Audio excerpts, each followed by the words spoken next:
ادخلنی مدخل صدق، اے پروردگار مجھے سچائی اور صدق کے راستے سے وارد کرنا، داخل کرنا، واخرجنی مخرج صدق، اور معبود مجھے سچائی کے راستے سے ہی سچائی کے ساتھ ہی باہر نکالنا، وجعلنی من لدنک سلطانا نصیرا، اور پروردگار مجھے اپنی طرف سے، اپنی بارگاہ سے ایک ایسا سلطان دے دے، ایک ایسا حاکم دے دے، ایک ایسا آقا دے دے، ایک ایسا مولا دے دے، ایک ایسا سلطنت رکھنے والا دے دے، ایک ایسا قبضہ رکھنے والا دے دے، ایک ایسا قدرت رکھنے والا دے دے کہ جو نصیر ہو، مددگار ہو، باوفا ہو، ہمارے لیے کیا ہے، وہ مددگار ہو۔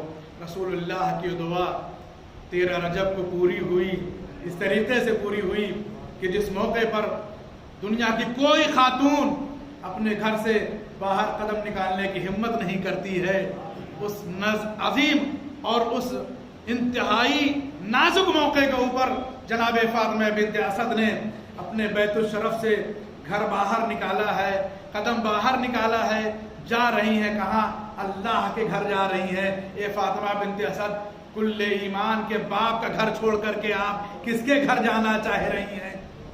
آپ کل ایمان کے گھر چھوڑ کے جا رہے ہیں، ابو طالب کے گھر کو آپ چھوڑ کر کے اس حالت میں باہر جا رہی ہیں۔ شاید آواز ہے کہ میں اس کے مکان میں جا رہی ہوں کہ جس کے مکان کو اسی لیے بنوایا گیا تھا کہ مجھے مہمان بنایا جائے، میرا بیٹا اسی جگہ متولد ہو، میں اس کے حکم سے جا رہی ہوں، مجھے الہام ہوا ہے کہ میں قدم باہر نکالوں۔ بات تو تمہاری صحیح ہے، یہ ایسا نازک مرحلہ ہوتا ہے کہ کوئی خاتون ایسے موقع پر قدم باہر نہیں نکالتی ہے مکان سے، لیکن مجھ پر اللہ کا الہام ہوا ہے کہ میں قدم باہر نکالوں اور خانہ خدا تک جاؤں۔ فیصلہ کر دیا بنت اسد نے پہلے مرحلے میں کہ جس کے اوپر کفر کا فتویٰ لگا رہے ہو وہ کافر نہیں ہے۔ یاد رکھو، اللہ کبھی کسی کافر کی بیوی کے اوپر الہام نہیں کرتا ہے، الہام کرنا یہ بتلا رہا ہے کہ ہم جس کی بیوی ہے وہ ایسا با ایمان ہے کہ اس کے مقابلے میں کوئی دوسرا ایماندار ٹھہرنے والا نہیں ہے، ایسا با ایمان ہے کہ اس کے مقابلے میں کوئی دوسرا صاحب ایمان ٹھہرنے والا نہیں ہے۔ اور اس کی ایک مثال اور بھی ہے کہ جب آپ پہنچی ہے خانہ خدا کے نزدیک تو عالم یہ ہے کہ روایت کہتی ہے کہ سارے دروازے جو ہے وہ کیا ہے، لوگوں کے لیے کیا ہے، مخصوص تھے لوگوں کے لیے کہ اس دروازے سے آئیں، لیکن اس دروازے میں قفل لگا ہوا ہے۔ دروازے میں جانا ہو تو ظاہر سی بات ہے کہ قفل کھولنا ہوتا ہے۔ جناب فاطمہ بنت اسد بغیر کسی خوف و خطر کے، بہت ساری باتیں ہیں جو عرض نہیں کی جا سکتی، موقع نہیں ہے، بغیر کسی خوف و خطر کے، کوئی ہراس نہیں ہے، کوئی ڈر نہیں ہے، کسی طریقے کا کوئی خوف نہیں ہے، کوئی دہشت نہیں ہے، کوئی وحشت نہیں ہے، آپ خانہ خدا کے نزدیک آ گئے اور آپ نے اپنا مدعا بیان کیا۔ تو متوجہ رہیے گا، مدعا بیان کیا۔ مدعا کیا تھا؟ اے میرے پروردگار، میں تیرے اوپر ایمان لائی ہوں، لاتی ہوں نہیں، متوجہ نہیں، میں تیرے اوپر ایمان لائی ہوں، تیرے انبیاء پر ایمان لائی ہوں، تیرے اس گھر پہ ایمان لائی ہوں، میرے اللہ میری مشکل کو آسان کر دے۔ اللہ اللہ، دیکھیے جناب فاطمہ بنت اسد نے یہ سارے ایمانی حوالے دیے ہیں، لیکن تاریخ کہتی ہے کہ فاطمہ بنت اسد کو خانہ کعبہ کے اندر جانے کا راستہ نہیں مل رہا ہے۔ آخر میں آپ نے ایک حوالہ اور بھی دیا، آواز دی، اے میرے اللہ، میرے بطن مبارک میں جو تیرا ولی پل رہا ہے اس کی عظمت و جلالت کا میری مشکل کو آسان کر دے۔ پوچھیے آپ تاریخ سے، تاریخ نے لکھا کہ جیسے انہوں نے یہ کہا کہ میرے بطن مبارک میں جو تیرا ولی ہے اس کی عظمت کا واسطہ میری مشکل کو آسان کر دے، تاریخ نے لکھا کہ اتنا کہنا تھا کہ کعبے کی دیوار نے راستہ دے دیا۔ اب اس منظر کو یاد کریے گا اور آخر میں منظر آپ کے سامنے کریں گے، بات تمام ہو جائے۔ روایت کہتی ہے کہ تاریخ کہتی ہے کہ جو وہ خانہ کعبہ کی دیوار نے راستہ دیا، اور اتنا جو وہ کیا ہے، بڑا راستہ ہے، اتنا جو ہے کیا ہے، کافی راستہ کہ جس سے جناب فاطمہ بنت اسد بآسانی خانہ خدا میں داخل ہو گئے۔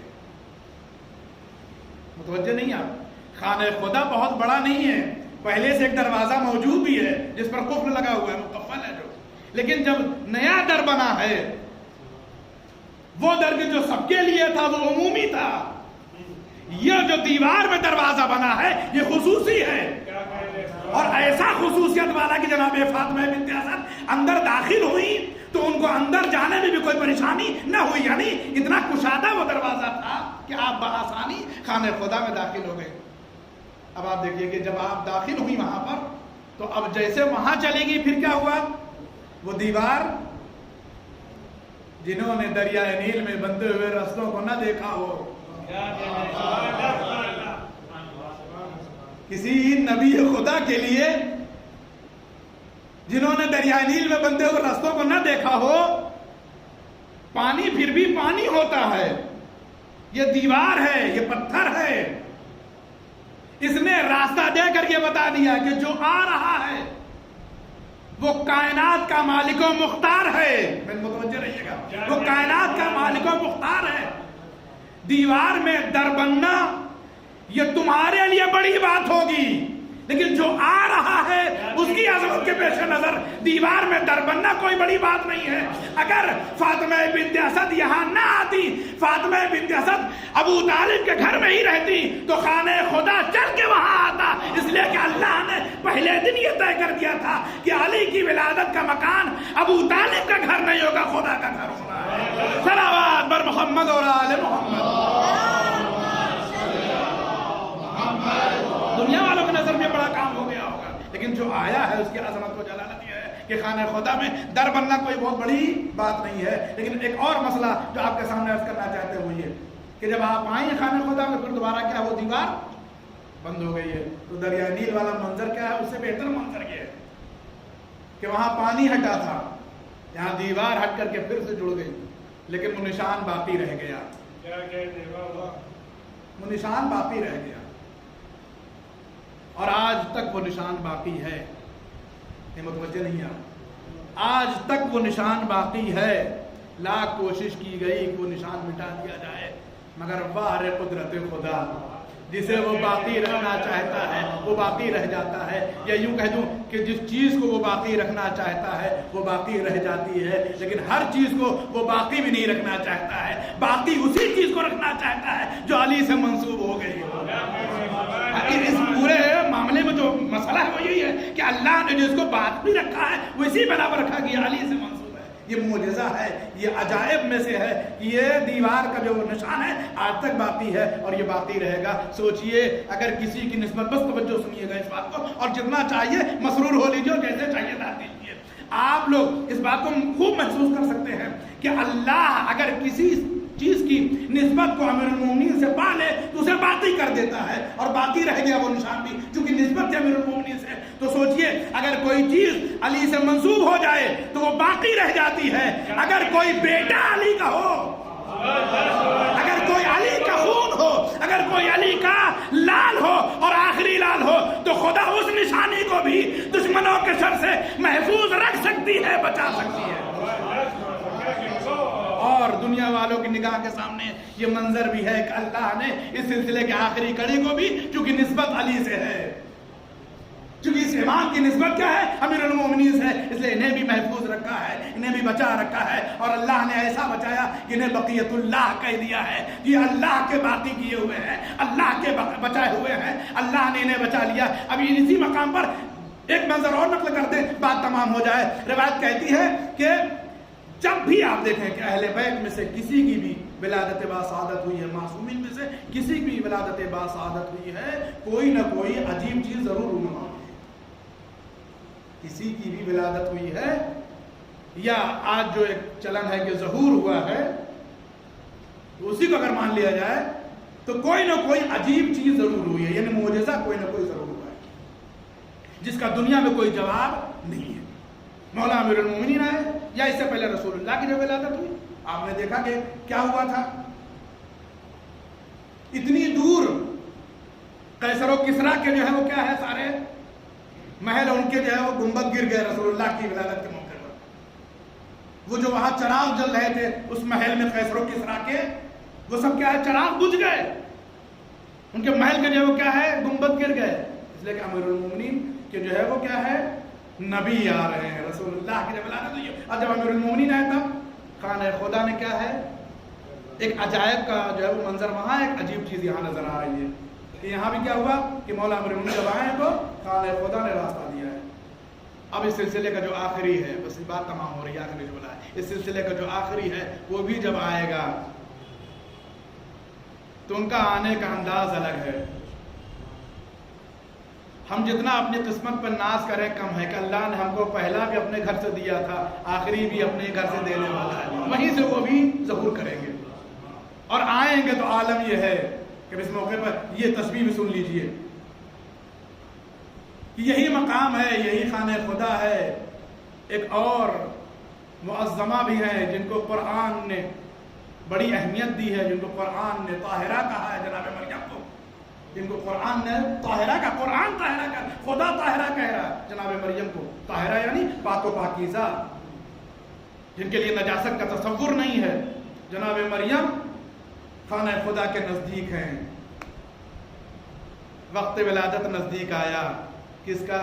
روح اللہ کا، جن کو اللہ کی روح کہا جاتا ہے، نبی اللہ کا، جن کو اللہ کا نبی کہا جاتا ہے۔ باہر ہیں یہ خانہ خدا کے، درد کا احساس ہوا، بچے کی ولادت ہونے والی، عیسیٰ روح اللہ کی، نبی کی، چاہتی خانہ خدا کے اندر جائے، فوراً قدرت کی آواز آئی، مریم آپ طاہرہ صحیح، آپ معظمہ صحیح، آپ کی بڑی عظمت و جلالت صحیح، آپ ہمارے نبی کی ماں ہیں، ہمارے جو وہ کیا ہے، رسول اور صاحب شریعت کی ماں ہے۔ لیکن دیکھیے یہ کعبہ صرف کعبہ نہیں ہے بلکہ عبادت خانہ ہے، زچہ خانہ نہیں ہے کہ یہاں پر بچے کی ولادت ہوگی، کہیں اور جائیے۔ روایت کہتی ہے جناب مریم اس درد کے عالم میں بھی وہاں سے اٹھ گئی۔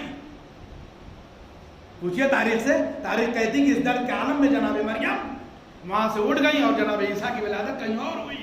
اللہ اللہ، قربان جائیے علی کی منزلت کے اوپر اور علی کی ماں کی منزلت کے اوپر، کہ جب یہ آئیں تو انداز بدلا ہوا ہے۔ عیسیٰ کی ماں وہیں پر تھی، ان سے کہا گیا کہ باہر چلی جائیے، آپ طاہرہ صحیح، آپ معظمہ صحیح، آپ نبی کی ماں صحیح، آپ روح اللہ کی ماں صحیح، آپ رسول کی ماں صحیح، لیکن پھر بھی آپ کو یہ اختیار نہیں ہے کہ آپ کا بیٹا یہاں اس دنیا میں آئے۔ لیکن کیا کہنا ہے علی اور مادر علی کی عظمت و جلالت کا، جب ان کی ولادت کا موقع آیا تو فاطمہ بنت اسد کو وہاں سے بلایا گیا ہے کہ یہ دنیا جان لے کہ عیسیٰ کی منزلت اور ہے اور امیر المومنین کی منزلت اور ہے۔ اب آپ نے اس منزل کو پہچان لیا ہے تو ایک منظر اور پہچان لیا، بات تمام ہو جائے۔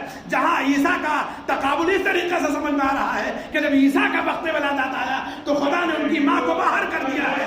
جب جناب امیر المومنین کی ولادت کا موقع آیا تو ان کی مادر گرامی کو بلا کر کے یہاں پیدا کروایا ہے، بتا دیا ہے کہ یاد رکھو نبوت اور امامت کو کبھی ملانے کی کوشش نہ کرنا۔ نبوت کا بہت احترام ہوگا، وہ اپنی جگہ پر ہے، مگر امامت کا احترام بھی کچھ کم نہیں ہے۔ جب عیسیٰ کا موقع آیا ہم نے باہر بھیج دیا، لیکن جب اسی طریقے سے اس سلسلے کا آخری آئے گا تو پھر ہم عیسیٰ کو بلائیں گے۔ جب اس سلسلہ کا آخری آئے گا تب بھی ہم عیسیٰ کو چرخ چہارم سے بھیجیں گے۔ عیسیٰ آ کے کھڑے ہوں گے، بغل میں مصلی لیے ہوں گے، وقت نماز ہوگا، مصلی بچھایا جائے گا۔ تاریخ سے مجھے کہاں بچھایا جائے گا؟ ایک اور عجیب بات نظر آئے گی، زمین پر نہیں بلکہ بہتے ہوئے دریا میں بچھایا جائے گا، بہتے ہوئے دریا میں مصلی بچھایا جائے گا۔ امام نماز پڑھانا چاہیں گے، ایک مرتبہ آپ تکلفاً جناب عیسیٰ سے کہیں گے آپ نبی خدا ہے، آگے بڑھیے نماز پڑھا دیجئے۔ عیسیٰ ہاتھوں کو جوڑ لیں گے، شاید اس منظر کو یاد کر رہے ہوں گے جب ماں کو نکال دیا گیا تھا، جب ان کی ولادت وہاں نہ ہوئی تھی۔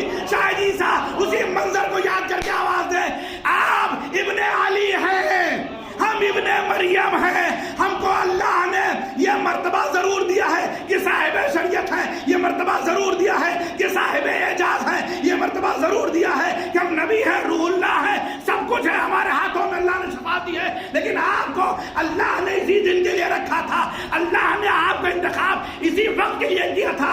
آپ امامت کے مقتدا ہیں، ہم مقتدی ہوں گے۔ آپ مصلی بچھائیے، آگے کھڑے ہوئیے، آپ امامت کریں گے، ہم آپ کے پیچھے نماز ادا کریں گے۔ صلوات پڑھیے بر محمد اور آل محمد۔ آپ نماز پڑھائیے، ہم آپ کی اقتداء میں نماز پڑھیں گے۔ اب آپ سوچئے کہ کیا منظر ہے، وہ کتنا حسین منظر ہوگا کہ جب نبی کیا ہے، دیکھیے یہ بھی شرعی مسئلہ ہے، نہیں کہنا چاہیے تو وقت نہیں رہا ہمارے پاس، شرعی مسئلہ ہے کہ جب بزرگ آ جائے تو خرد کو کیا ہے پیچھے ہو جانا چاہیے۔ ہم لوگوں کے یہاں بھی مسائل میں ہے فقہ میں کہ جب مثلا ہم نماز پڑھا رہے ہیں یہاں، جب ہمارا کوئی بزرگ آ جائے گا سینئر یا ہم سے قابل، تو وہ آگے ہوگا، یا یہ کہ جو ہے وہ سادات میں سے ہو، اگر دو ہو جائیں، ایک مثلا غیر سادات ہو ایک سادات ہو، یہ کہا جائے گا جو سادات ہے وہ آگے کیا جائے گا، وہ امامت کرے گا. میں متوجہ نہیں آپ، یا یہ کہ یہاں تک شریعت میں کہا کہ اگر دو لوگ ہوں، دونوں سید بھی ہوں، دونوں پڑھے لکھے بھی ہوں مثلا، ہے نا، دونوں جو ہے وہ کیا ہے ہم عمر بھی ہوں، دونوں کی ایج برابر ہو، تب بھی شریعت پھر کیا کہتی ہے پتہ ہے؟ پھر یہ دیکھا جائے گا کہ دونوں میں خوبصورت کون ہے.